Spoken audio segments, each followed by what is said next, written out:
کئی ہمارے مسلمان بھائی ایسے جو کہ کلمہ پڑھ کر بھی عمل شرک کرتے ہیں، اپنے آپ کو وہ مسلمان بتاتے ہیں اور اپنے آپ کو وہ عاشق رسول بتاتے ہیں، لیکن وہ پھر بھی ایسے وہ کام کر رہے ہوتے ہیں جو کہ قرآن اور صحیح احادیث کے بالکل خلاف ہوتے ہیں۔ اب جیسا کہ کئی لوگ غیر اللہ کے نام پر نظر و نیاز دینے لگ جاتے ہیں، اب یہ تو خیر بہت ہی کم علم لوگ ایسا کر رہے ہوتے ہیں، اکثر یہ تعداد ایسی نہیں ہوتی۔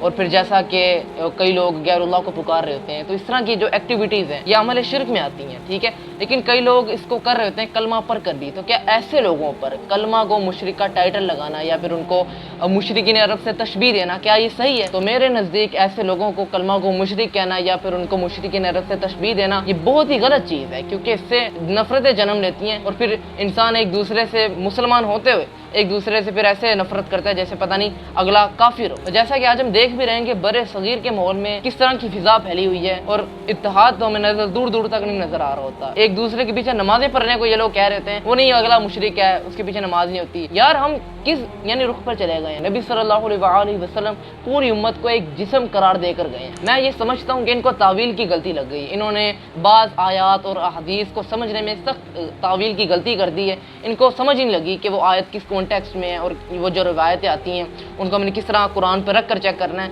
ان کو نا اس ٹائپ کی غلطی لگ گئی ہے تعویل کی، اور مجھے پورا یقین ہے کہ جو ہمارے مسلمان ایسے بھائی ہیں جو تعویل کی غلطی کی وجہ سے ان غلطیوں میں مبتلا ہیں، وہ توحید ہی کو اپنا اصل دین مانتے ہوں گے اور ان کا ایمان بھی اسی پر ہوگا۔ بس میں یہی کہوں گا کہ ان مسلمان بھائیوں کو تعویل کی غلطی لگے جس وجہ سے وہ حق بات کو سمجھ نہیں پا رہے ہوں گے، لیکن اگر ہم ان کو کلمہ کو مشرک کہنے لگ جائیں تو وہ پھر ضد میں آ جائیں گے، اچھی بلی دلیل بھاری دلیل کو بھی وہ پھر مانیں گے نہیں بلکہ ضد میں آ جائیں گے۔ اس کا کوئی فائدہ نہیں ہے، بلکہ ہمیں کرنا یہ چاہیے کہ ہمیں بھاری دلائل کے ساتھ اچھے اخلاق کے ساتھ ان کو سمجھانا چاہیے۔ وہ کیوں نہیں مانیں گے؟ کون سا مسلمان ایسا ہے بھائی جو اپنی آخرت میں خیر نہیں چاہتا؟ کون سا مسلمان ایسا ہے جو اپنی آخرت میں تباہی چاہتا ہے؟ کوئی ایسا مسلمان نہیں ہے۔ دیکھیں سورہ نحل میں اللہ تعالیٰ ہمیں دعوت دینے کا پیٹرن بتا رہا ہے، اگر ہم اس پیٹرن پر دعوت دیتے ہیں تو بڑے فائدہ مند رہیں گے۔ ادعو الی سبیل ربک، اپنے رب کے راستے کی طرف بلاؤ، بالحکمت والموعظۃ الحسنہ، حکمت اور عمدہ نصیحت کے ساتھ۔